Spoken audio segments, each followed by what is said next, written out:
Okay, welcome to the first masterclass of the day. We have the pleasure of having Benjamin Borgerding here. Borgerding from Greenpeace, Germany. Benjamin is based in Hamburg and is responsible for the social media work and the campaigning at Greenpeace. He'll tell you more about himself. And we're very happy you could make it. And I'm sure there's a lot to learn from this very, very relevant topic these days. So, Benjamin, I'll leave it to you then. Thanks a lot. Thanks for all of you joining this masterclass with me this morning. We're going to be talking about this topic, social media for a small budget. It's a very, very broad topic, and I assume just by looking at you that you probably have all really, really different experiences with social media. So before we get going, may I ask, who of you does actually use social media for work purposes or work-related purposes? So it's about 80%. And those of you who don't use it for work purposes, do you use it privately for private purposes? You do, okay. So most of you have some sort of experience with working with social media. That's good to know. If there's any questions throughout this talk, please let me know, and we will try and answer them right at the beginning. Excuse me, yes. Benjamin, just remember, because of the film, if you do have a question, please wait till the microphone comes, because everything has to be spoken. It's going to be a little bit clumsy to get the microphone around so fast, but we'll make it work. So I'm working for Greenpeace Germany now for almost 8 years as a digital campaigner, and friends often ask me, people who I meet, what does a digital campaigner actually do? And I always say, we try to give people an opportunity on the internet to engage and bring about environmental change. And so this involves a lot of social media work, it involves a lot of petitions and this kind of thing. And it involves spending lots of time in front of screens, unfortunately. But it's a really rewarding job and can be really rewarding. So there's so many social media channels these days, so it's really, really hard to actually choose which one might work for me and which one would really pay off for my campaigns. So I think it's really important that from the beginning you ask yourself 3 crucial questions. What do I want to get out of social media? Who do I want to reach? And how much am I willing to spend?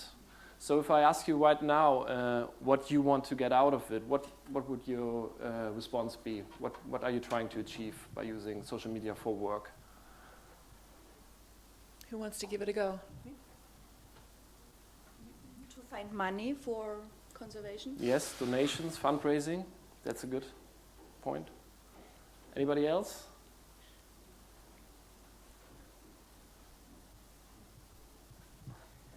We are looking to build a network or a constituency for new programs that we're launching to get participants in the long run, but in the beginning just to get a buzz. Yeah, community building.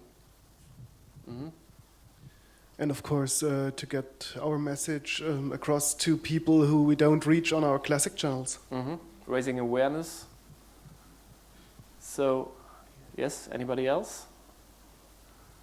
I think to engage more young people to start doing something in your local communities and be part of the change. Engaging, right. Mm-hmm.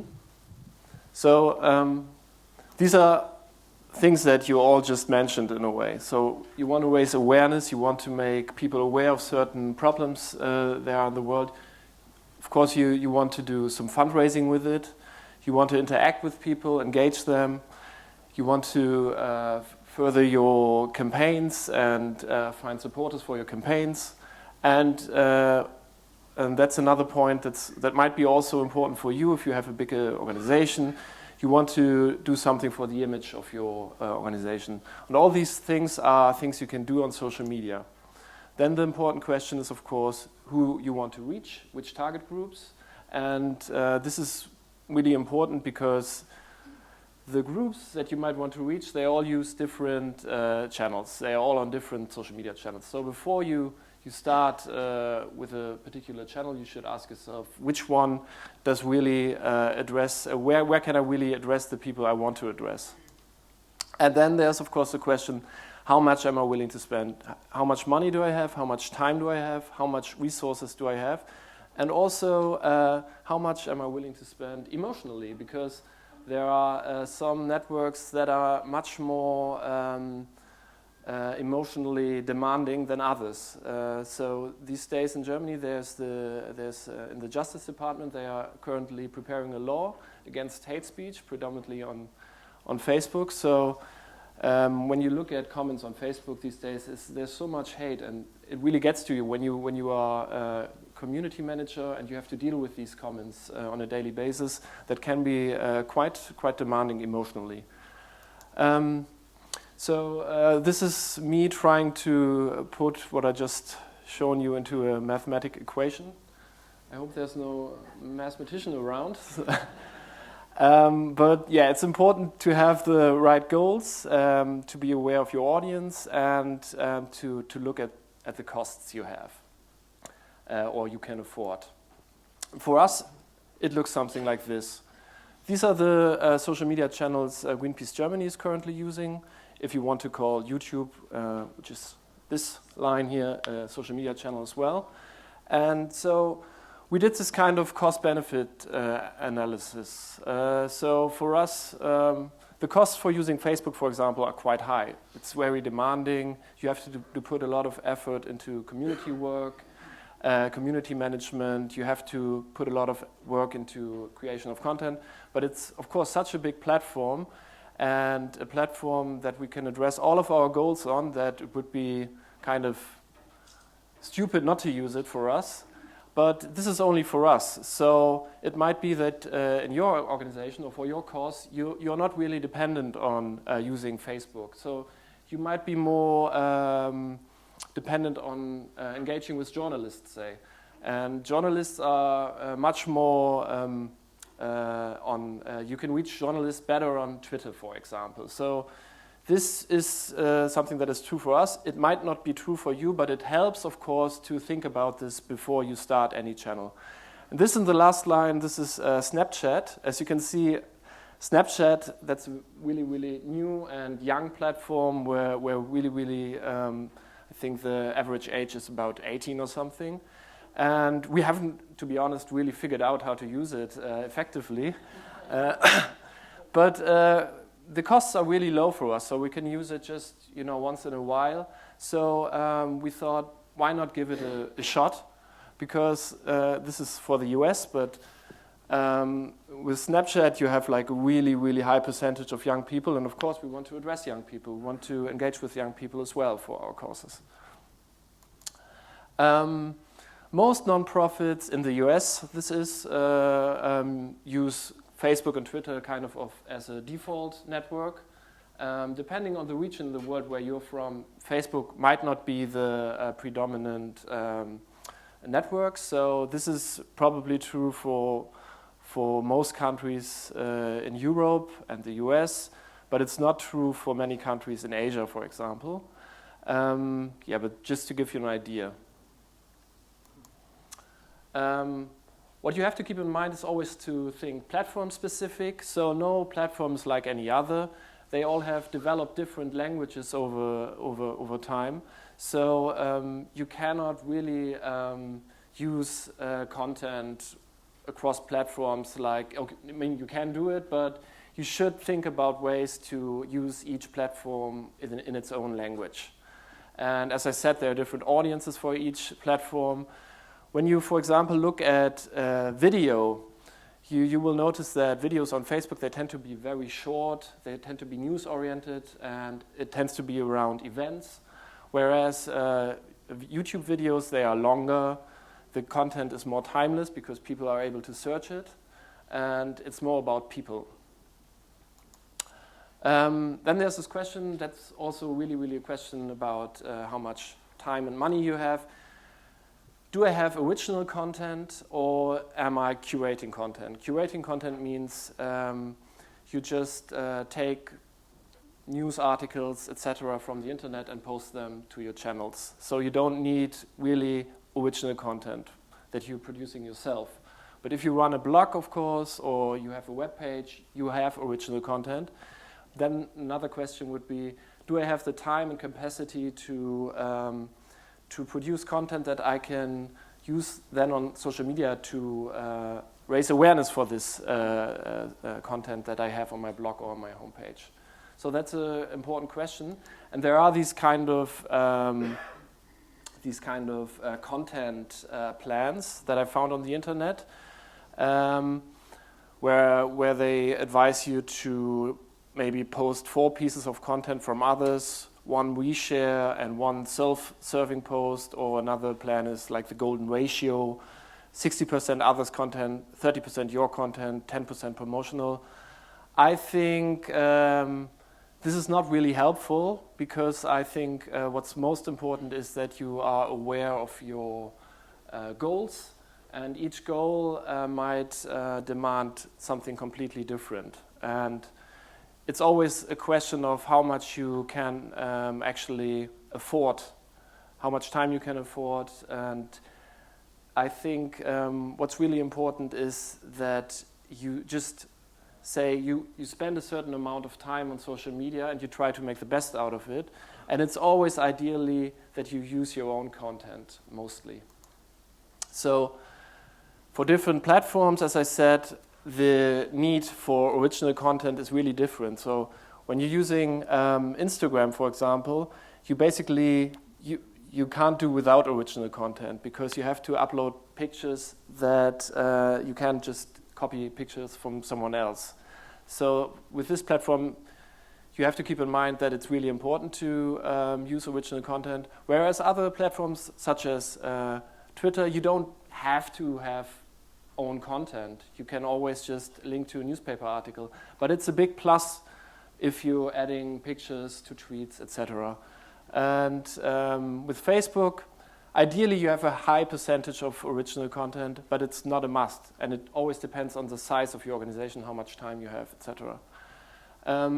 These are just really rough outlines of how much you should post. Like generally, it's advisable to post on Facebook 1 to 3 times a day.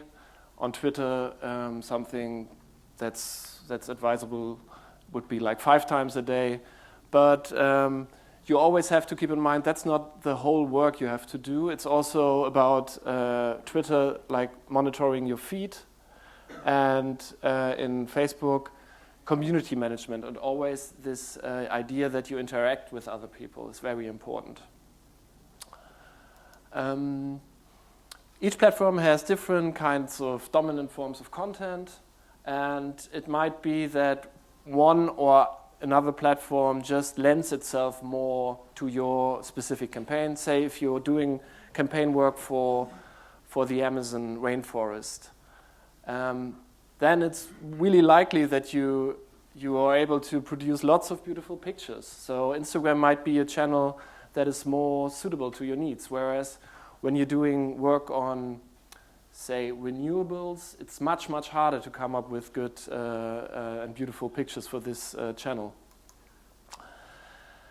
So an important question is, what's your mission? So with original content, you have to ask yourself, what do I want to achieve? What's my inherent goal? What are stories that I can tell about this goal?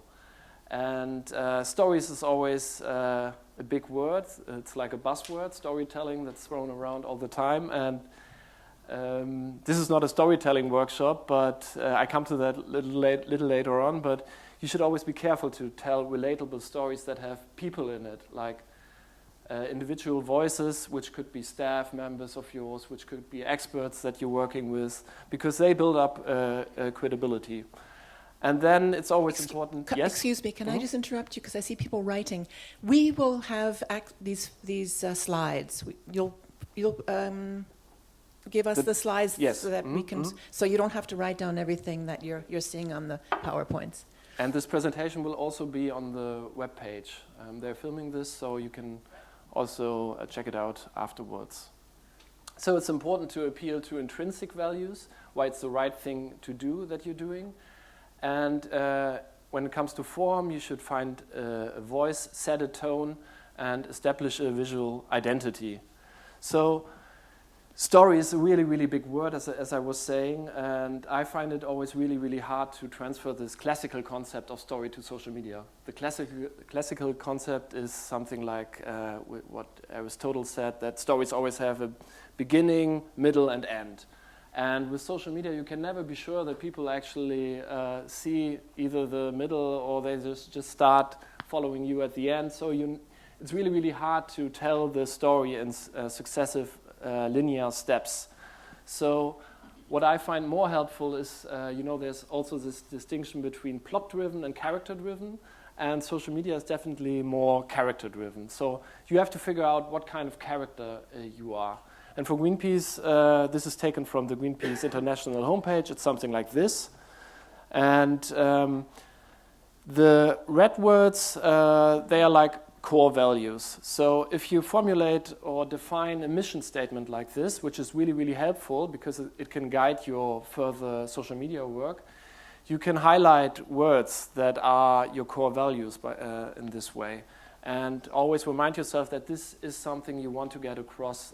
This is the character that you are talking as. And so for us, pieces that we put on social media, this is Greenpeace UK, they look like this and like this, so non-violent, creative action, and it's just a part of our identity, and we have to remind ourselves that to bring that across every time that we do something on social media. This is something that has to do also with intrinsic values, so you should give people the feeling that they can be part of something bigger that goes beyond themselves, that they can be part of a movement.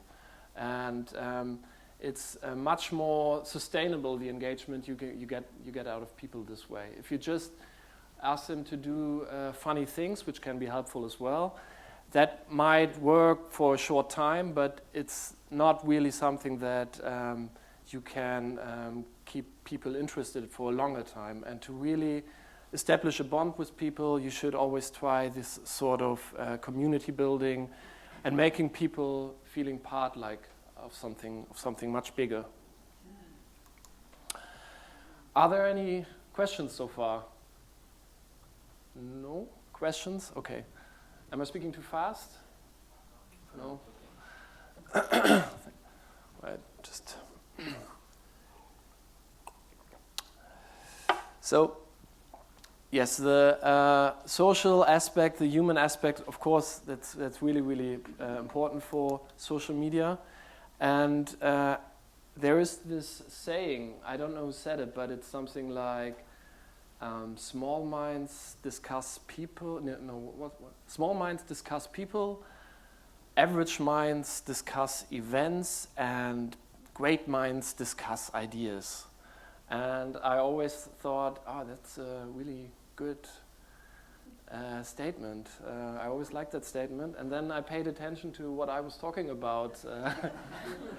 And I thought, well, maybe not so great, that statement. And because people always talk about people. And people always talk about people when they're talking about ideas. So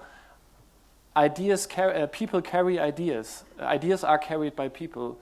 So I don't think that this distinction between small, average, and great minds is really, really true. Because events are also about people. And on social media, that's particularly true. There's a saying also, sharing is caring. And sharing is really, really like an essential part of every social media platform. And what you share really says a great deal about you. And it's really, really determined by the kind of image you want to project of yourself to the outside world. So if you want to appear courageous, you post pictures of courageous people. And you're much more likely to share items that have people in them because you identify with people. Has any one of you heard of this concept of a social currency? Yeah? It's basically a really, really simple concept. It just says that we don't share things that are boring because people think we are boring, or we don't share things that are, I don't know, unflattering because people think we are stupid or something. And I think, like most people would rather have someone else say about them that they dislike them than have someone else say about them that they are boring. I don't know. It's maybe a sign of our times, but to me it seems like people are really, really afraid to appear boring. And that is something that you should keep in mind when performing, when posting stuff on social media. As I was saying earlier, we share pictures like this, which is from Greenpeace Action, because we want to show other people that we are courageous too, or that we have an admiration for courageous people. And this is a very, very big Facebook page. It's called Humans of New York. Has any one of you heard of this page? Yeah, it's huge. It's one of the biggest Facebook pages about these kind of matters that I know. And it follows a really, really simple recipe. It just posts pictures from people living in New York and tells their story.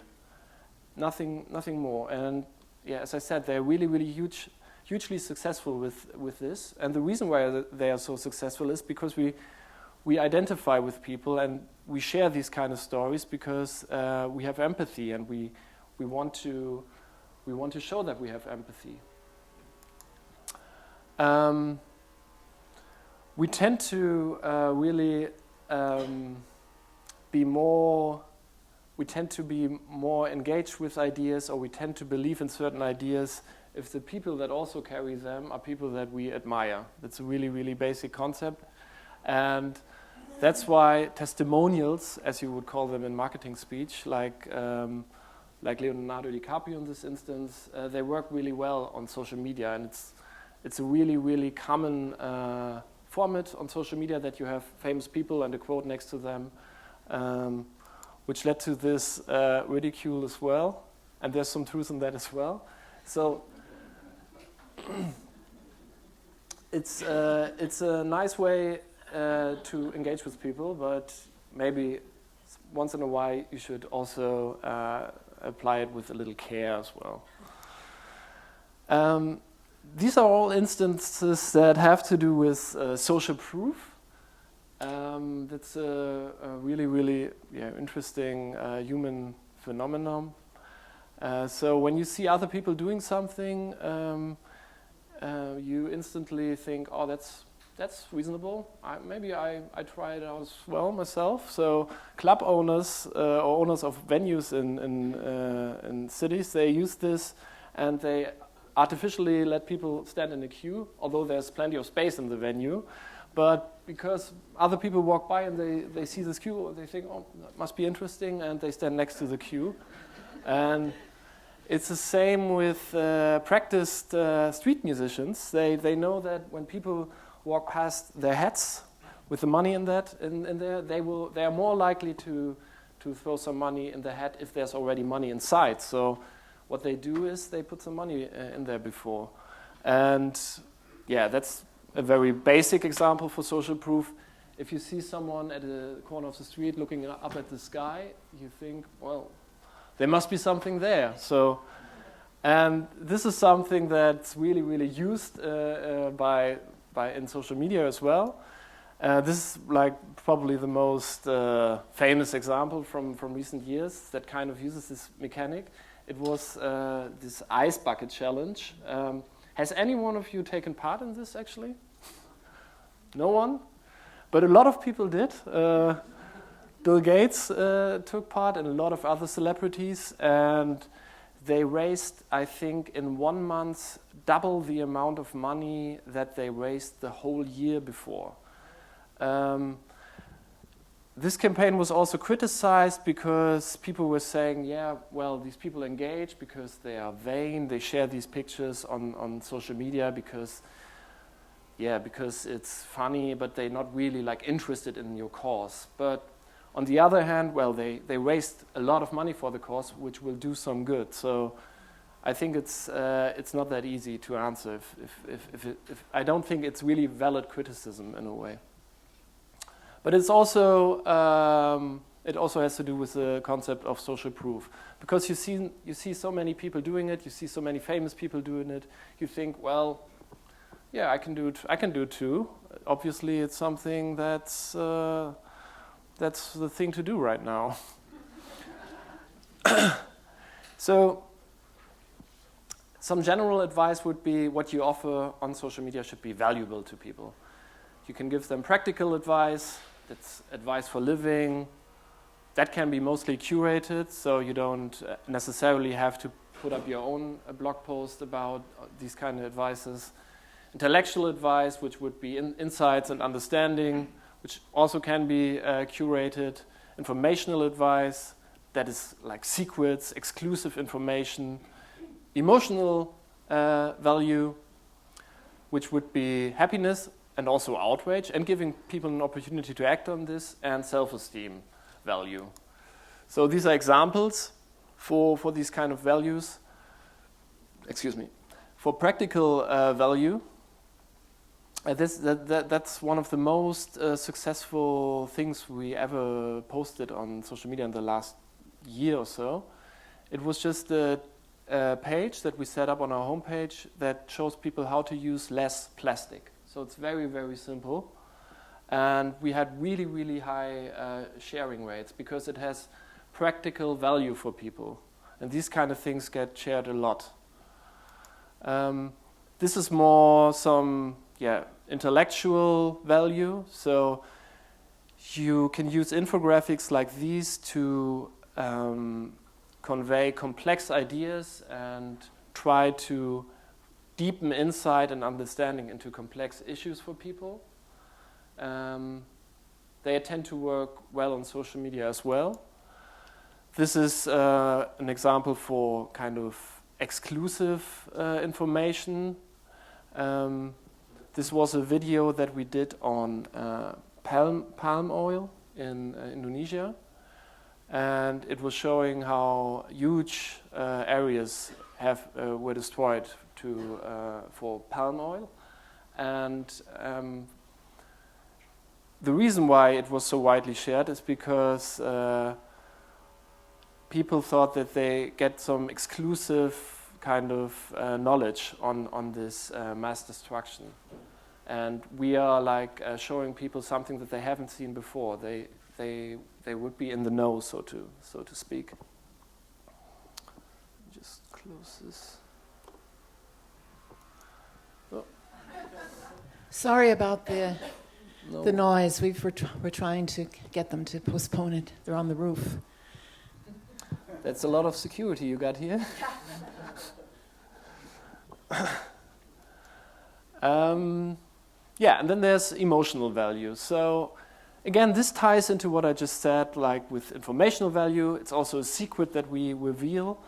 But it also tries to elicit outrage with people.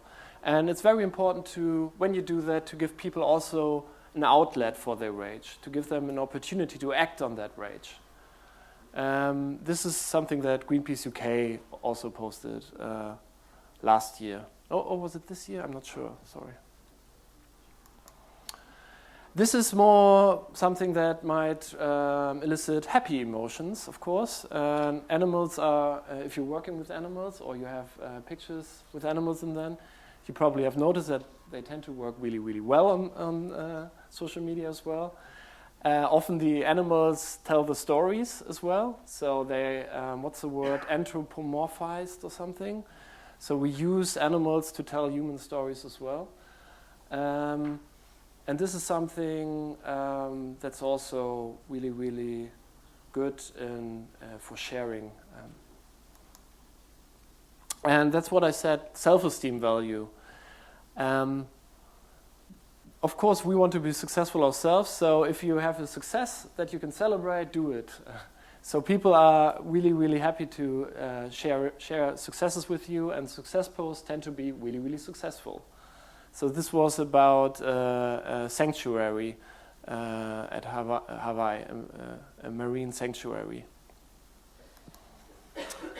This is a book, you might have heard of it. It's written by a man called with the name Jonah Berger, and he's written this whole book about ideas why things catch on Facebook and social media, what you have to put in there. One example he does is this guy.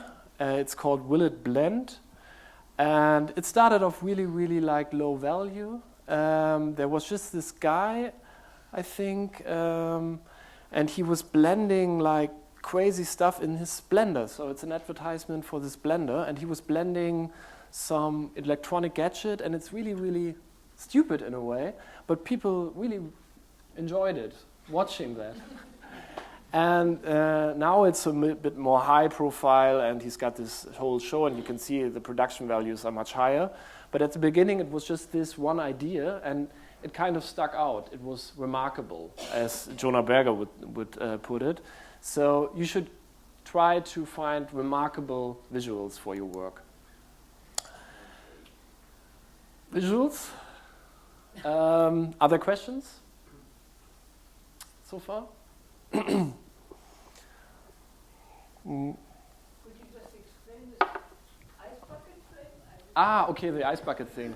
Yeah, it was a challenge. So the ALS association in the United States, that's an association for a disease called ALS. It's really, really hard to pronounce that disease. If you can try. Amyotrophic sclerosis. It's a nerve degeneration disease, uncurable. And it's best known as the thing that Stephen Hawking has. Yeah. I think it's also called Lou Gehrig's Lou disease. Gehrig was a U.S. baseball player who died of it, and the problem is that because it's not widespread, there's not much money being put into it, and so this was the campaign to raise more money for it. Right. Yeah, and it worked that way. People filmed themselves where someone else or they themselves were putting a bucket of ice water over their heads. That's it. And they were filmed doing that. And then they got some famous people, celebrities doing that as well. And they were posting it on social media. And the challenge was that the person who was doing it was saying, I think he had to name who was nominating other people and challenging them to do it as well. And so it spread like in a really, really short time across the internet. And when you do it, you donate, right?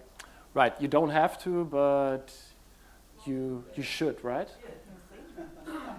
I mean, they can't really see if anyone's donating. I guess not all people were donating, but yeah, I think that was part of the challenge, right?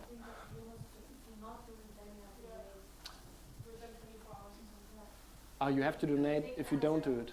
That was in my school, so if you don't do it within 24 hours, then you need to donate it. But people did it. So that means that Bill Gates didn't donate? Remember, folks, we have to speak into the mic, so I know it's sorry. Yes. not ideal, but...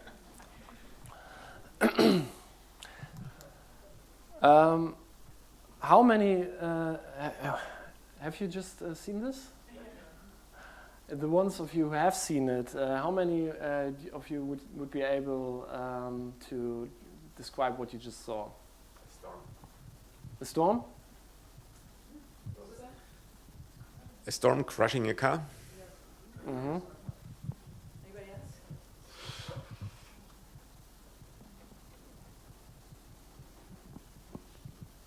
else? Okay, there was a car and a tree was on the car. On the left side there was a man or a human, and the tree was crashing the car and the car was on the ground.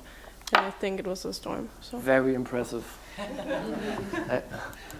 I've just shown you this picture for a fraction of a second, and you were able to correctly say what you saw, like all the details. You saw the car, the tree, the person next to it, and all that just in a really, really short time span.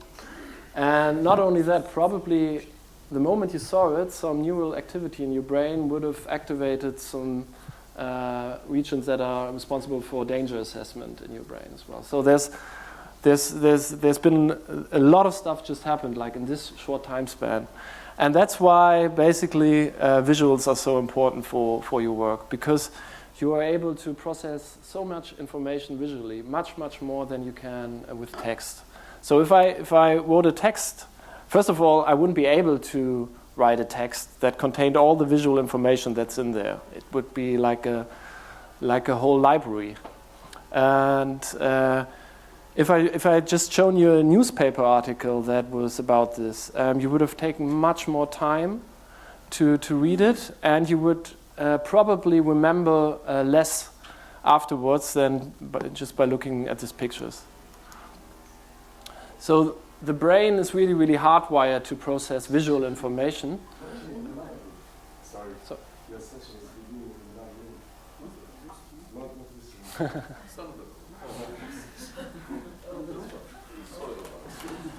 no worries. Can drink a little. So your brain is much more adept or able to process visual information than text. Like this graph that I found says it's 60,000 times more faster than with text. So visuals are really, really important. And visuals, they carry the ideas that you want to get across. I don't know if you know it, but there are events around the world where people meet and they show off their memorization skills. So, and the winner is the person who memorizes the most words.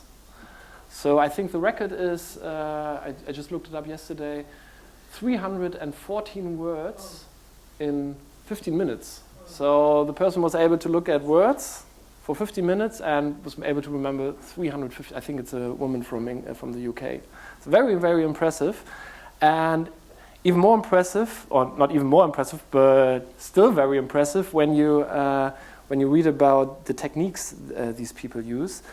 And one technique that is really, really prevalent among memorization champions is a technique called memory palace. And what they do is they have a visual representation of a palace in their head that they really, really get themselves acquainted to mentally. And when they have a list of words, they arrange the words along a path in this memory palace that they've built. And they try it by coming up with really, really remarkable and unique pictures. So say, in the sequence of words, your first three words are pineapple, cow, and key. Then you would have then this person who would try to memorize it would have a cow with a pineapple on his head that is holding a key and trying to get into the door. And that would be like the first picture. And then they are really good in finding pictures for this really, really fast. So that's a real challenge. And then they would take the next three words and put it into an equally remarkable picture. And when they're trying to remember the word, they just walk down the path and see the pictures. And they're not remembering the words themselves. That's impossible. You can't remember 300 words. But you can remember so many pictures because your brain is hardwired to visualize and to remember visual images much better than words. So what this might show us for our work, for social media, is one, that we have to find remarkable pictures and pictures that get stuck, and two, that these pictures will stay with the person who has just saw them much longer. So say if you are working on renewables, and you've seen this message, and you think, wow, that's a really good, cool, positive message. I want to share it with my fans on social media. So you put it on Facebook. And then what happens is this.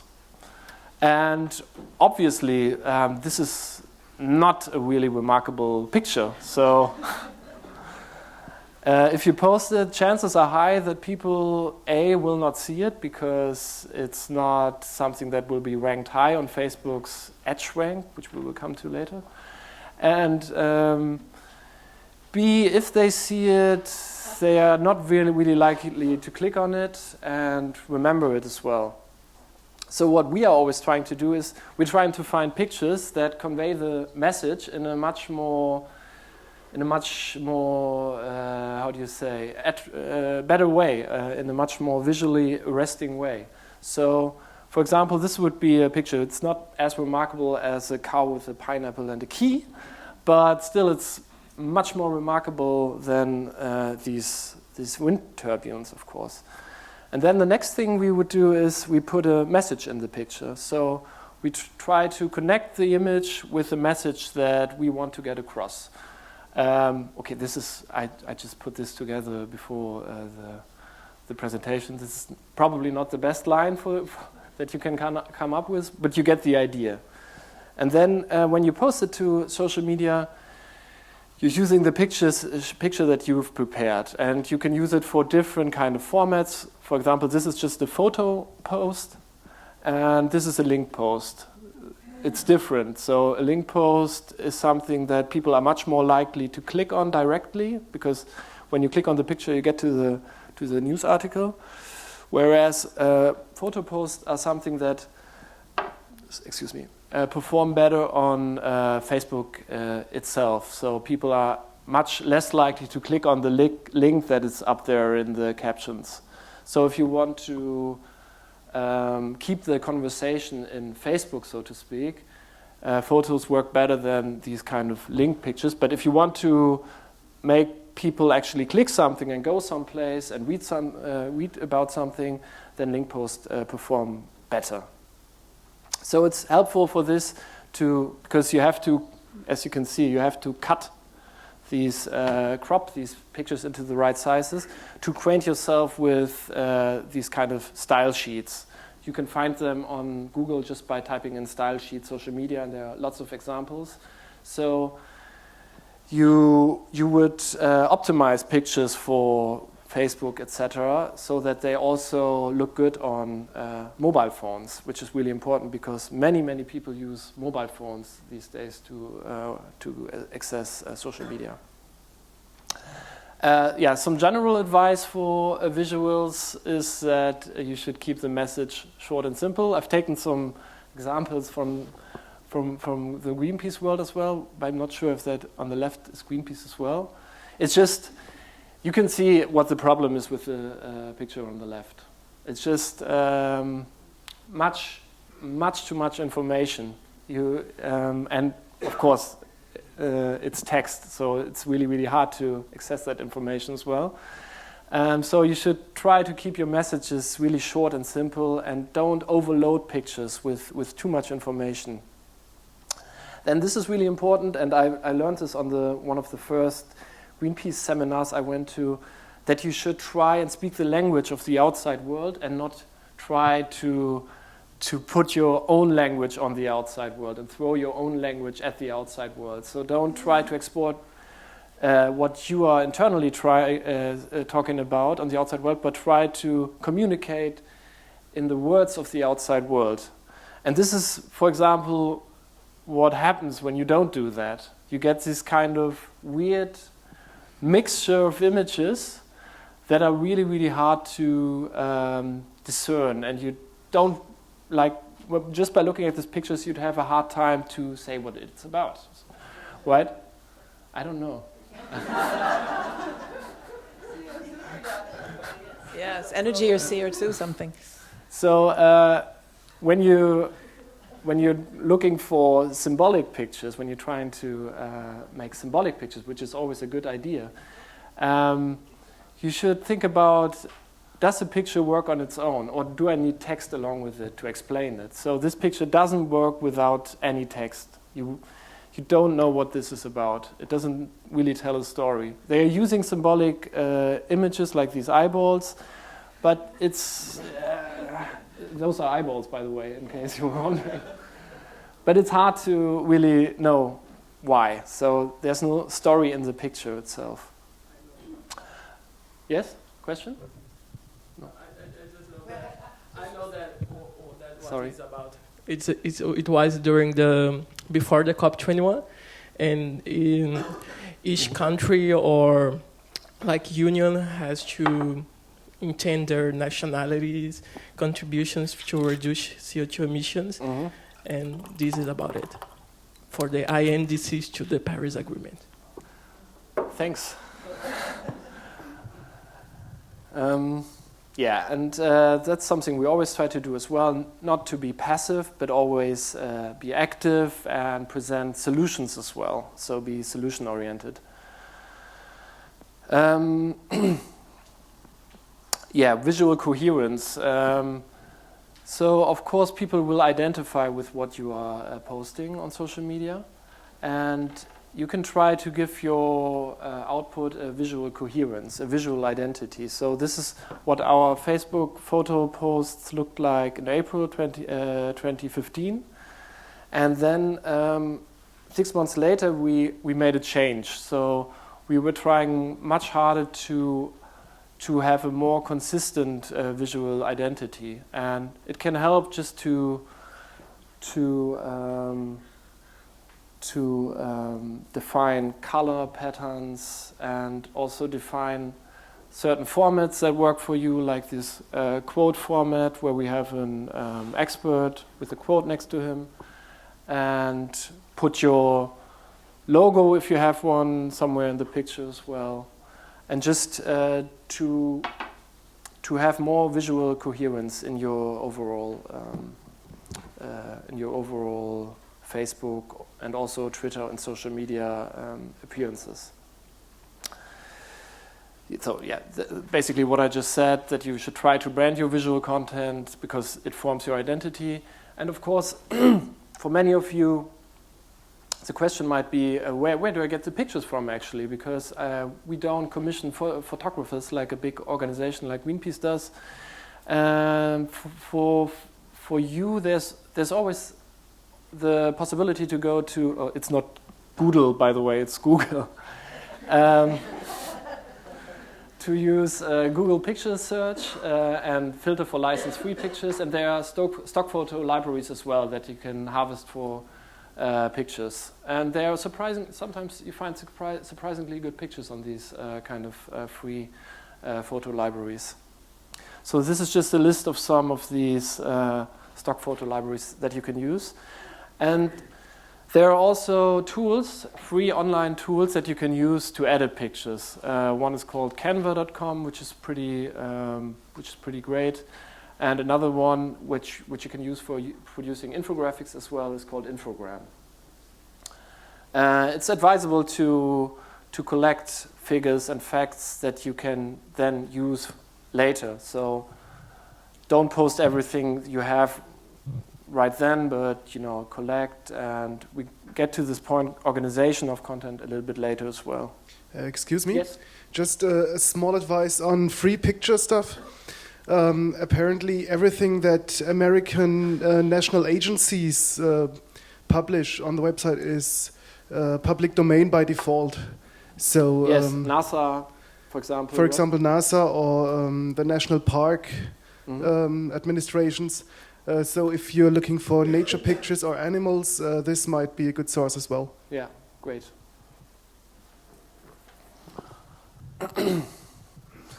So, yeah, I was wondering if I should include this to the presentation because it needs some explaining. This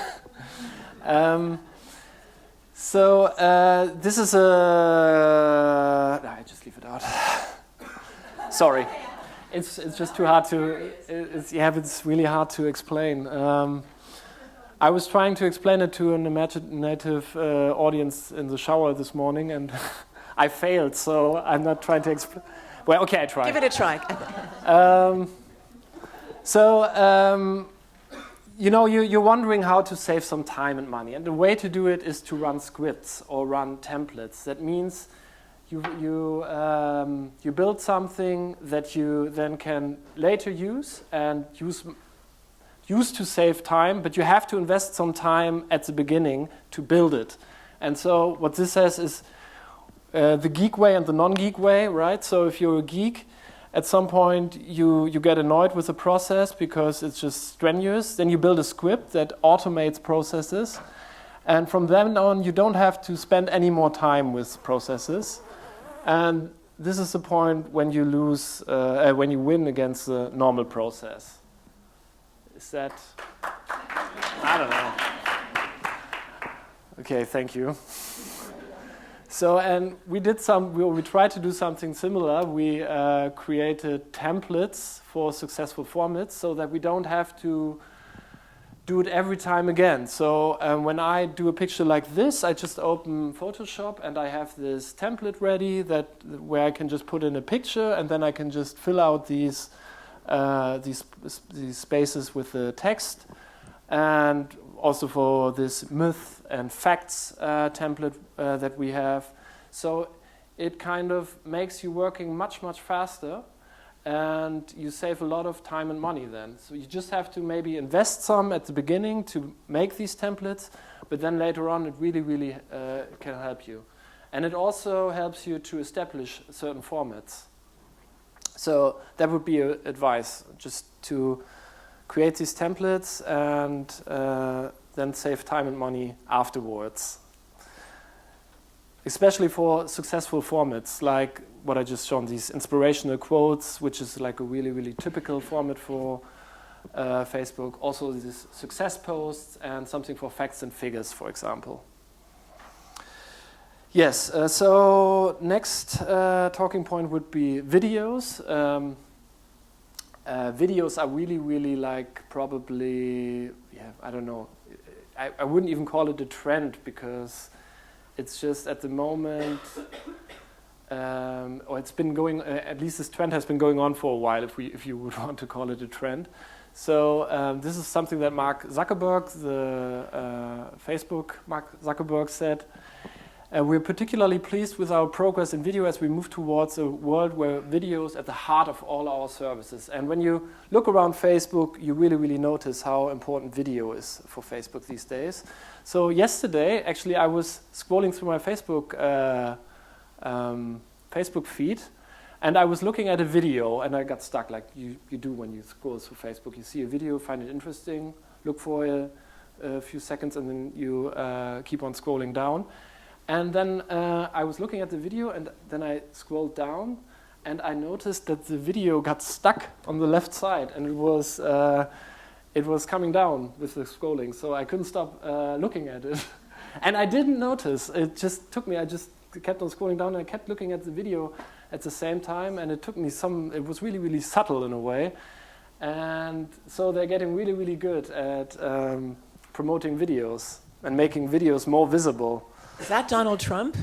Hmm? Is that Donald Trump? This? Yeah.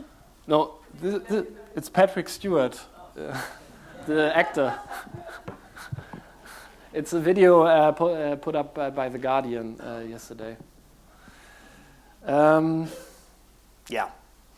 So there's this kind of evolution on Facebook, which would be something like this. So at first you had text, then you had pictures, then video, and the thing that you can do right now, you can do actual 360 degrees live videos on Facebook. Or is it in beta still?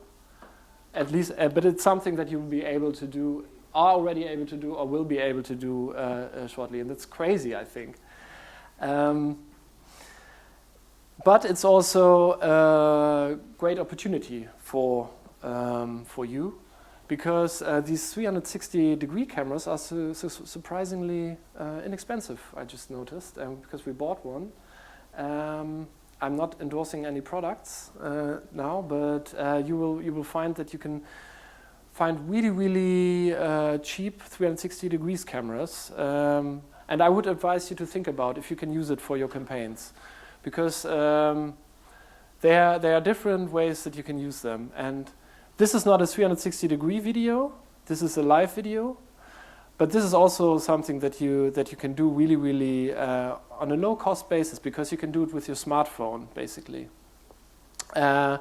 And live videos are particularly interesting for breaking news content. So if you are someplace where something with a breaking news quality happens, like this was the eviction of a camp in Standing Rock, where Sioux were protesting against a pipeline that was threatening their water supply. You can use live videos to raise awareness for this, and it's comparatively simple to use it. Or if you are campaigning or working in a remote area that not people will get to see, then you can also use live videos to show people this place. This is something that Greenpeace International did in Finland. So whenever you think that you are working at places that are special and that people will not get to see otherwise, you can use live videos for this very well. This is something the National Geographic did. It's also a remarkable situation at a remarkable spot. This is a live camera from a bald eagle's nesting in Florida. So when you're working with animals and you have access to these kind of places, and you can set up a thing like that, you should really consider doing it. The only thing that you need is a good internet connection or a good connection to the LTE. This is like a classical video format at Facebook, I would say.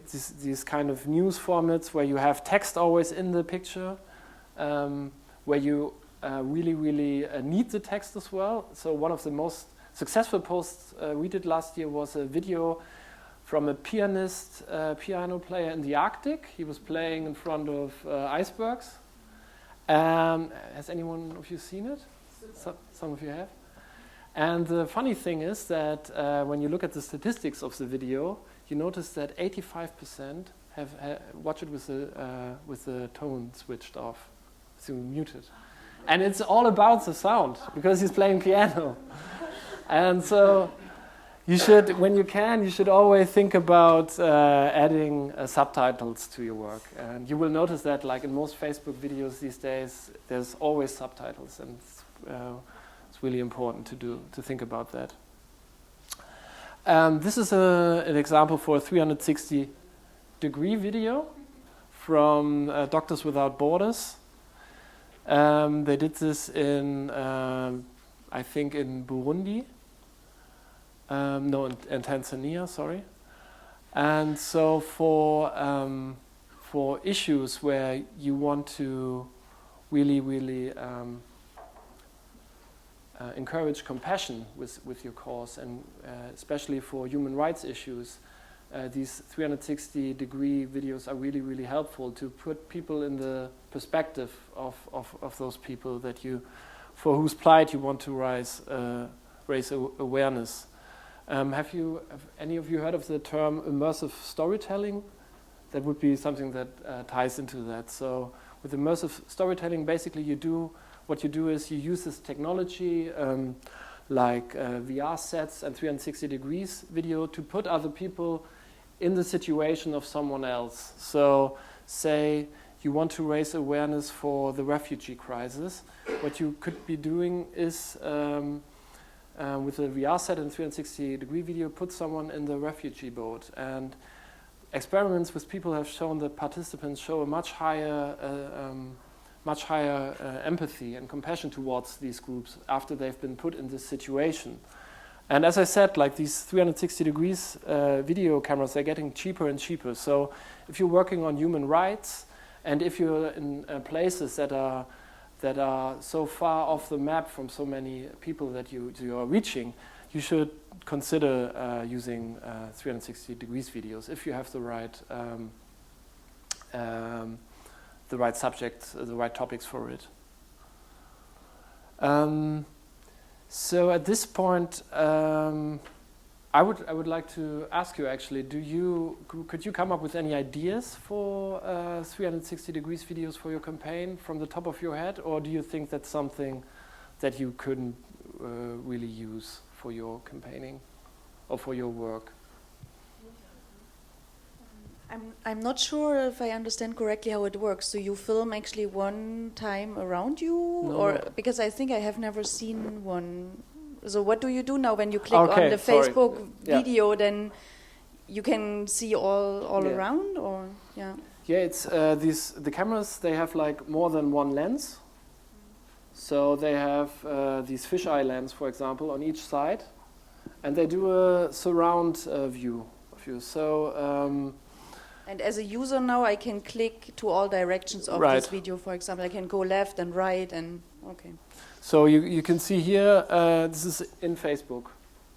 And YouTube has a similar feature. So you can see here where you're actually just looking at, you know, this small white spot here. That's what you're seeing right now. And then you can just grab the picture and look around.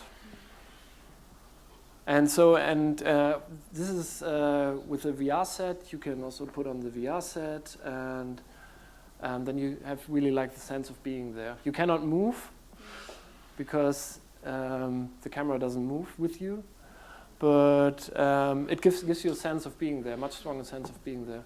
And as I said, they're doing like really heavy research on this, how you can further empathy and compassion with these kind of things. Of course, there's always negative sides to this as well, which we don't have to discuss here now. But yeah, but it's for donation purposes. It's a really, really good tool. So when you do work at some place and you want to show people how it's like at that place, you can use these techniques really, really well. I could imagine, for example, if you are with chimpanzees that are habituated to human presence, and you know normally they are distributed over a wide area, and then you could use it to maybe film the spot, but it's not easy because of all the trees. So, but you might get an idea of how this forest looks like. That would be ideal. Yeah. That would be really, really good, I think. So when you want to put people in a place like this and want to show them the place, 360 degrees videos are really, really powerful. And videos are probably the format, or they are the format that has the highest inherent credibility. So people tend to believe what they see in videos, and videos allow for the most closeness between the people, the sender and the receiver in a way. So we use videos also on Twitter like this one, and we just do really, really short statements with a smartphone of campaigners where they say why they are at a certain spot or taking part in a certain action as well. So video is a really, really personal medium. That's a reason for all these YouTube stars as well, which we're not talking about now. But when you want to tell really, really personal stories, videos are probably the best way, or a very good way to tell them. So so there's live video, there's 360-degree video, and then there's also these personal videos. And maybe if you haven't worked with video so far, a good idea is to get good at one format and try out one format extensively before you try everything. But because you think I can do everything, it's also so cheap. But maybe just focus on one format and try to make the best use out of that format. And as I was saying, immersive storytelling is a great way for you to engage users, especially if you're doing work in exciting places and want to boost fundraising. 360-degree video cameras are already pretty inexpensive. Then there's this whole thing with live videos. For this, you should keep in mind to work with a good host, someone who feels comfortable in front of the camera and can actually guide people through the thing.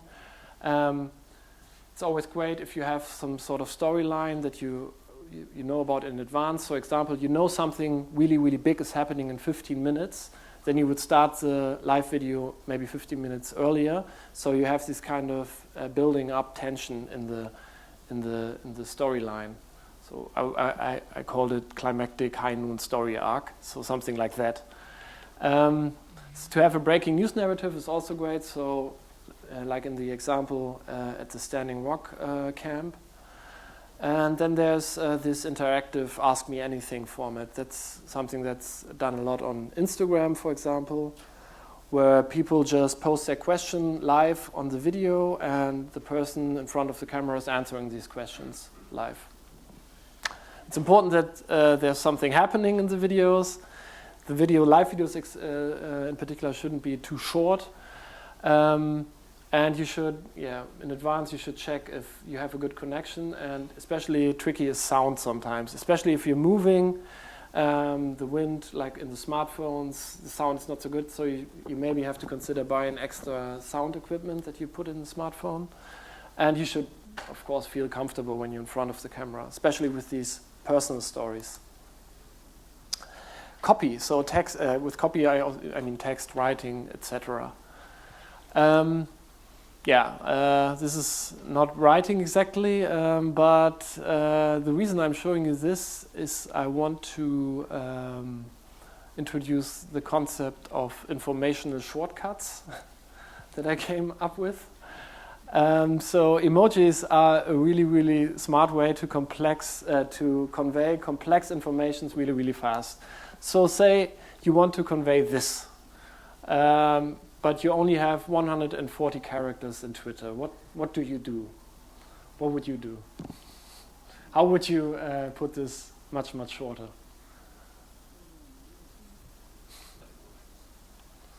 Well, you can just put this in the tweet, and so you don't need all this space to with these words, and that's something that emojis can really, really do for you. And there's also this. Does anyone know in what? A heart, right? Yeah, it's simple, but a green heart, right? And that's probably our most used emoji these days. So we're using this a lot. This was a tweet that we did on an action day where lots of groups were taking part, and we were thanking all the activists that were taking part. So we put a green heart in it as well. So say you want to express this. Do you have any idea how you could do it in a much shorter fashion?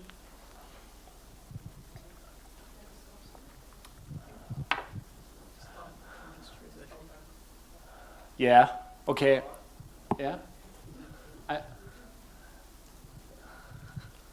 Maybe also putting the earth can indicate that the planet is important, and then that's one emoji that will be put.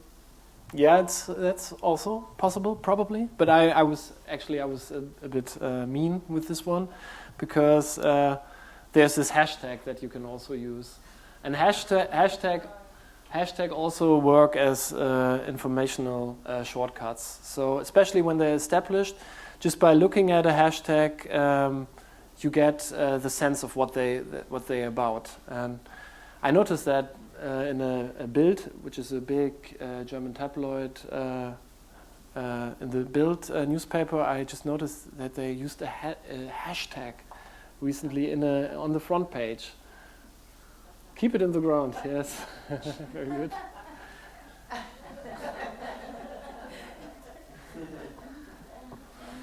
And Bild used hashtag, that hashtag? No, they used a hashtag, but I just found it amazing that they're using a hashtag in a print newspaper.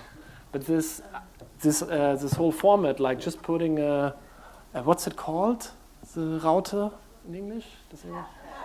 Is it the hashtag? All right. Is it just a hash or a hashtag? It's a hashtag. All right. So just by using a hashtag, you already get a sense, or the word afterward is kind of loaded with meaning in a way. It's a weird phenomenon. Is there actually a hashtag for this conference?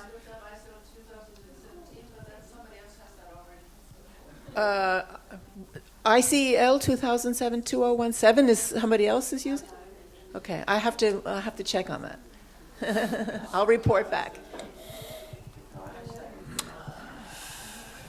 Yeah, and hashtags are often used for special days. Like you have a day for basically everything. And there are some days that are really, really like celebrated as well.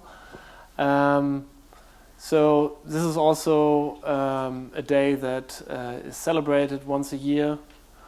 It's called the World Wildlife Day, and of course, when these days happen, it makes sense to make use of these days and use the moment to work with these days. So we're saying emojis and hashtags, they serve as some kind of informational shortcuts, and you can use them to convey complex informations and concepts at a glance. So in that way, emojis and hashtags also work a bit like pictures, because you just looking at them, you get the meaning in an instant. So it's maybe no wonder that Instagram, which is probably like the most picture-centric platform of these, they make heavy use of hashtags for once. So you can really well use hashtags to browse the inventory of Instagram, browse for certain topics on Instagram. And there's also lots of emojis being used in the comments of Instagram. But there's more, of course. You can't do just with hashtags and emojis. You have to use some text. And I think, like, especially when you're posting curated content, so when you're linking to some external page, it's really important that in your copy you're not just repeating what's already in the picture or what's in the headline, but you show some attitude, you show some opinion about it. So you're kind of commenting on what you see in the picture and in the news piece. So in the left example, which is also from Standing Rock, the quote the copy goes: "The sacred fire is within us now. We will carry the fight to new front lines." And it's a direct comment on the news piece in the Guardian. And what Greenpeace UK did for another news item on deforested lands in Brazil was they just wrote shocking. So it's just expressing an attitude towards something. And that's not only important for curated content, but you should always keep in mind to express attitude and opinion in your texts with photos and videos as well. Sadly, on Facebook, in particular, it's the less text, the better. There are exceptions for this rule, like the Humans of New York thing I was showing you earlier, which has lots of text. But in generally, when you look at share statistics, you will notice that it's almost like proportionally, the less text you put there, the better the content shares. It's because the message is always the dominant message is always conveyed by the picture. Sorry. Yes? Sorry. I'm not sure if this is the right point in time to talk about that, but I wonder, picking up on that, whether or not you ever, or how much time you spent on a more philosophical, ethical debate on, if you simplify things to the point where you essentially can't actually really share any information because then you're losing out on your statistics, then I wonder, when you actually set up these posts, is there an internal routine where people have a look at it and go like, okay, now you're crossing a border, you're oversimplifying things, you're losing important bits of the information? Or is it all about the goal of, the more we share, or the more it's shared, or the more it's posted, or whatever, it's the better? Like, is there that kind of internal or maybe external feedback control mechanism? Well, we at Greenpeace Germany, we have pretty long text still. So, and we try to, I know exactly what you mean. I know exactly, because I feel really similar with a lot of Facebook posts, for example, where you just have this really like 5 words or something, and then there's not much more content. It's just an expression of some sentiment, and there's no facts or figures in there, and nothing really like rational arguments, but it's all about feeling, right? And we usually try to put these informations as well in there as good as we can.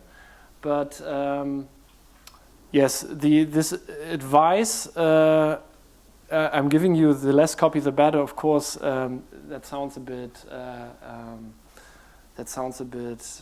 problematic in a way, and I would adjust it to the less copy the better shared maybe. But it's always a decision. If you want to convey your main message in Facebook itself, and you want to keep the conversation going on there, you have maybe a discussion on Facebook, that's when you would have to put lots of facts, rational arguments in there as well, and then you would maybe have a discussion in the comments. Or if you have an external page where you put up all these facts and the rational arguments and stuff. So you encourage people to click on a link that goes to a blog post or something, and then there you have a discussion that is more in depth and goes more into to the heart of things, and where you have a really like fact-based, rational argument. And you can have both, I think. I think sometimes when you're doing a blog post, for example, on a really controversial issue, you're writing about it at length in this blog post, you may want to have many people reading this blog post. And the best way to do it may be just to have a really short copy line in Facebook. So people click on the link, and you want to make people actually read your whole piece. So in that case, it wouldn't be advisable to put the whole text that you put in the blog post in Facebook, for example, because people just are less likely to read it there, and you get less visibility as well. So it's always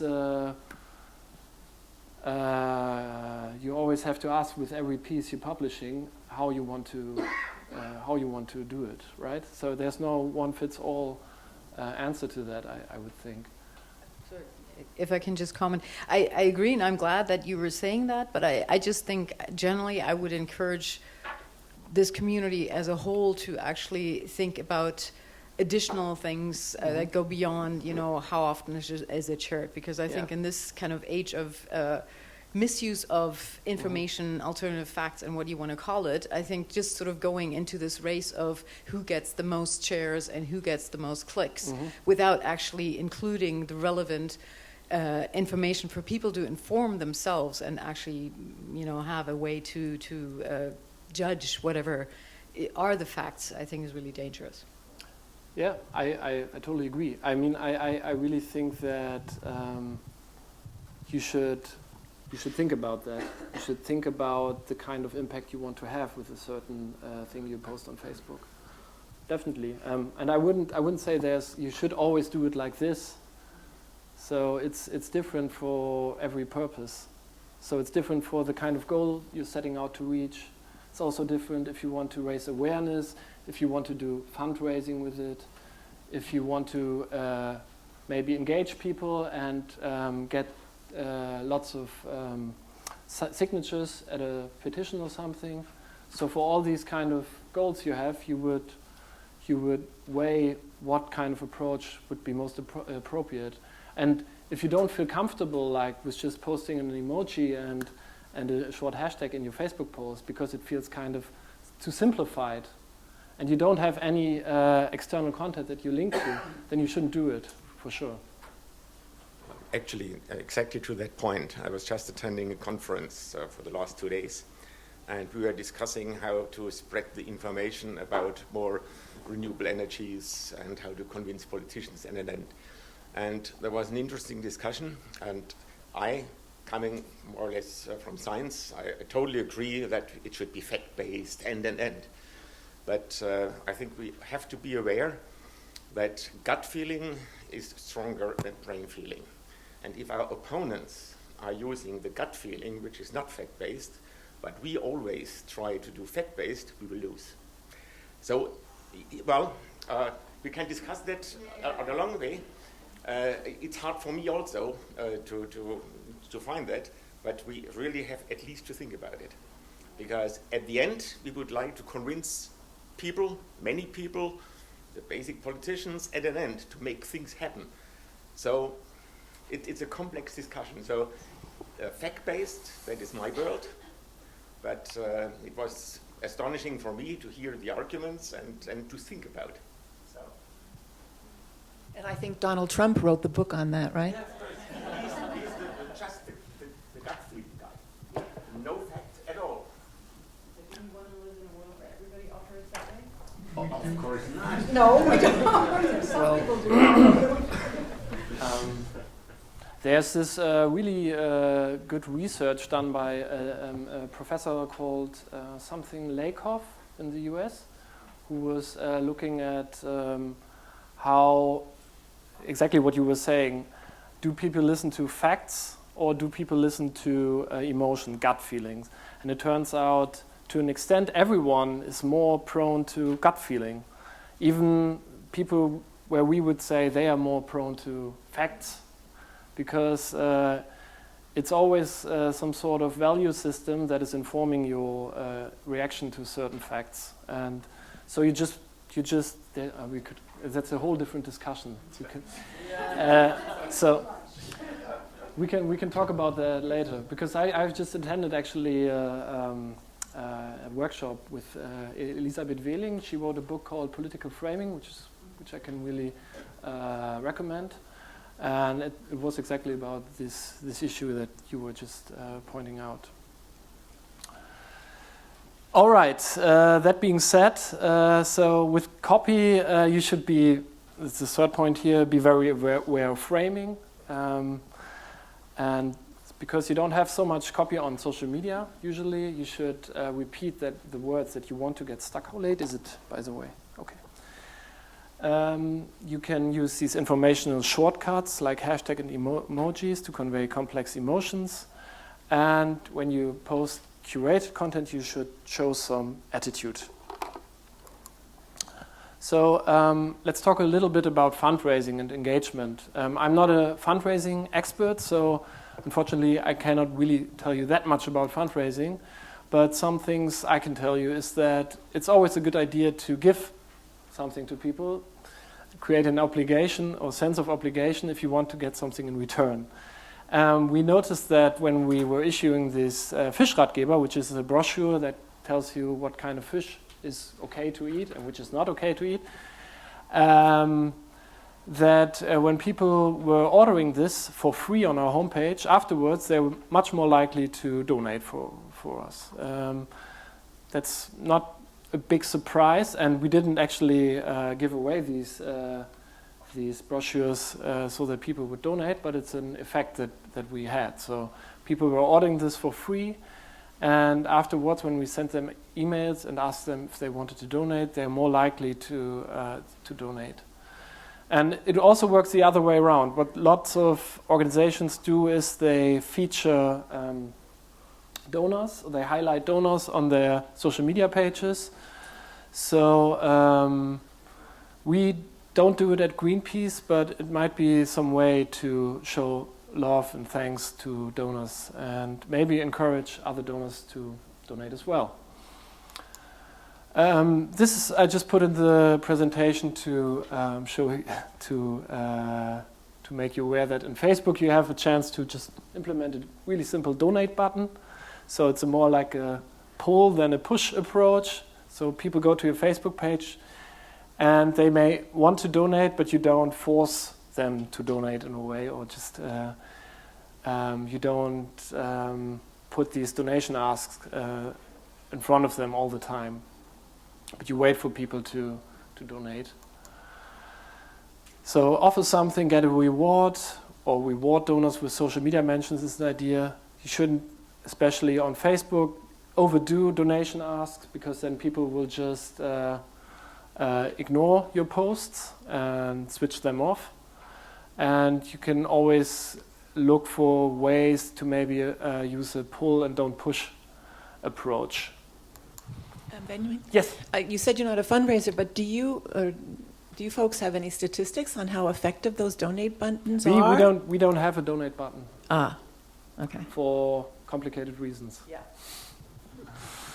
But I think that some organizations, I don't have any figures in my, but I think they're working really well for some. Yeah. This is engagement opportunities. So this is like in Facebook, when you talk about engagement, it goes, or you get the feeling that it goes from very low to almost average engagement. And so it's really, really hard to have a high level of engagement, to encourage people for high levels of engagement. But you can offer different levels of engagement on Facebook. So on the left, you can see a post where we try to work with these emojis in social media, where people can just say how they feel about a certain topic by clicking one of the emojis.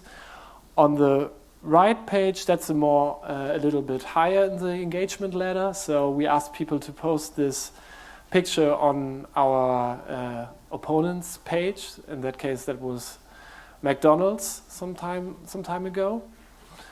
And this is something that we often do as well, like we promote Facebook events via Facebook. And I would encourage you to really think about how you can make best use of Facebook events, because they're a great way to engage people. And you have a separate place that works parallel to your engagement office. Because when you set up a Facebook page, every time that someone does something on that page, his friends or himself are alerted by these kind of alerts. So Facebook events, sorry, not pages, I'm talking about events. So Facebook events are a really great way to give people another way of engage, a further way of engaging. So we're doing this clothing swappings events in Germany, for example, where Greenpeace groups are hosting events where people can swap clothes. How do you say swap clothes? You know what I mean? And like I think 80% of people that go there heard about these events via Facebook events. So it's a really effective way to promote local events. And of course, like for us, like a really important tool are petitions. And if you don't have a petition system set up on your page, which is pretty likely if you're not a big organization, you can look for ways to work with Change, Avast, or 350, because they have templates that make it easier for you to set up petition pages on these pages and work with them for engagement and campaign purposes. Another way to engage people is using Facebook groups. You can set up public or secret groups, and you can set up these groups for people who want to do a little bit more, who want to be a little bit more engaged. And this is something that our colleagues in the Netherlands did. It's called Craftivist. It's a public group, so everyone can take part. And what they're doing right now, they're asking people to knit coral reefs that they then maybe will later use in an action as well. And there's some engagement happening there. I think they, last time I checked, they already had like 60 coral reefs. Like people are putting up the pictures with knitted corals and stuff. And our colleagues may use these then later on in an action. So it's a really great way to engage people who want to get more engaged and with some sort of special engagement as well. So Facebook open groups are a really nice tool for engagement. And you can also use them for internal communication. For example, we at Greenpeace Germany, we use Facebook group, a secret Facebook group for communicating with our groups. So of course there's always the question, does this internet clicktivism, does it actually bring about change? Does it actually work? But what I want to talk about now is more what I talked about earlier as well, is this outrage thing. So when you post something on the internet, on social media, you should try to trigger emotions that are activating. And there are some emotions that really, really prompt people to act, and some emotions will not do so much. So does this actually work? Oh, yes. Should have done this before. So if you're in a state of arousal, of more arousal, then you're much more likely to act on that emotion. So, for example, you should always try and go for excited and astonished emotions. So, when thinking about ways to engage people and make them act, that is, for example, sign a petition, you should think about ways to go in this area with your post. So try to trigger these emotions. Whereas when you make people just sad and tired and bored, very likely they're not going to act on that feeling, because that is really pacifying. No, it makes you less active, these kind of emotions. Yes? Regarding this, I wanted to ask how this social media engagement for Greenpeace changed, or how have you perceived after Facebook established the different reactions instead of just the like? Mm-hmm. Like, do you see this has any like engagement beyond the emotion impact, like more than, or you could tell, differentiate more which impacts are you achieving with your posts? So just to show you what she was talking about, thank you.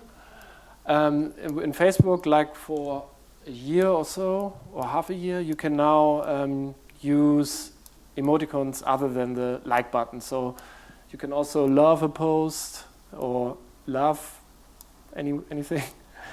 Be astonished, and then there's also, I think, anger and what else? Sadness. And I think it's a great way to play with it for things like this. But I wouldn't say I've noticed any different kind of engagement because of it, in a way. People tend to...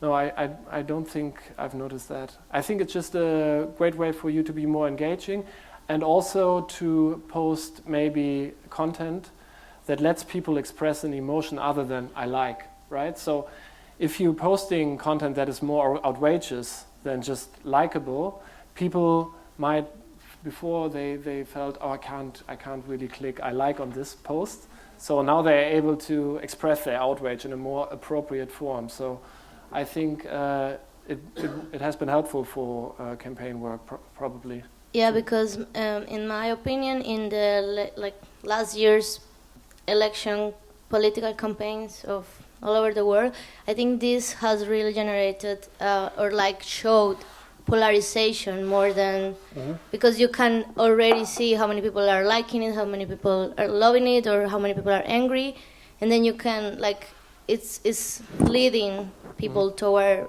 the bias already in the post. You understand? That's how I feel it. Yeah, but I don't know for Greenpeace or environmental engagement. You can differentiate your emotions better. You can express your emotions. Yeah, and before you make yourself an opinion of what does this post means to you, then you're already seeing how there's 1,000 people that hate it and just 2 that are loving it. So, in my opinion, it's leading or increasing the bias.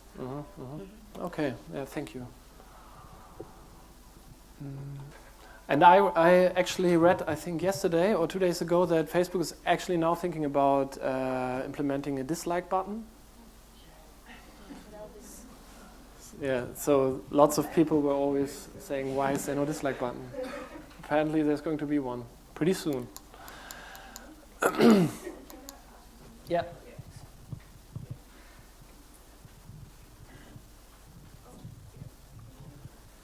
Because on the last slide that you've been to about the emojis, it said that you can boost your the people that you reach by 25 euros, that you can reach 7,000 people more. How is that working?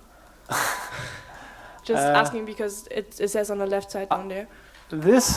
If you know that, because I don't know this is if something you pay for Facebook is offering to me as an administrator of the page, so I can do Facebook ads. I can say, okay, this post is performing pretty well, but I want to reach other people than my Facebook fans.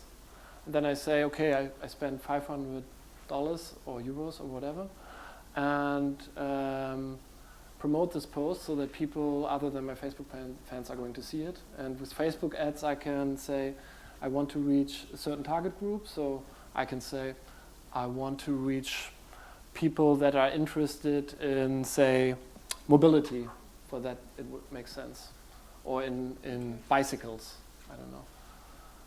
So that's an offer that Facebook tries to sell me. It's basically an advertisement pitch. Did you ever try that? We are doing it, but not really extensively. Is it working? Yes. Ah, cool. I mean, that's a lot of trial and error, and that's like a whole workshop. I think a workshop that a Facebook spokesperson should do.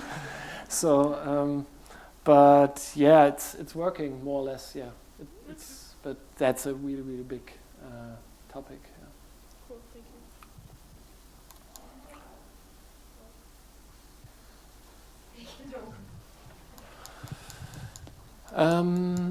Yes. So we were here right now. So you should try to go for arousing emotions and not so much for less arousing emotions. Like if you make people just sad, it's really, really unlikely that they're going to act. So a better way, if you have something that could make people sad, to use it would be probably to make them angry instead of sad. So especially if you want to change things. If you have a petition, for example, against something, it's more advisable to go for the upper reaches of this graph. And then again, what I was saying earlier about intrinsic values, if you want to engage people, if you want to make people act, it's advisable to make them feel part of a bigger movement and make them feel part of being something bigger. So there's different kinds of engagement opportunities you can offer, from low threshold to high threshold. You should try triggering activating emotions. You can ask supporters directly to address the people that you are doing campaigns against. On social media, of course, that's really, really simple, because most of the groups you probably, or many groups that you might do a campaign against, are on Facebook or Twitter as well, and make people feel that they can be part of something bigger.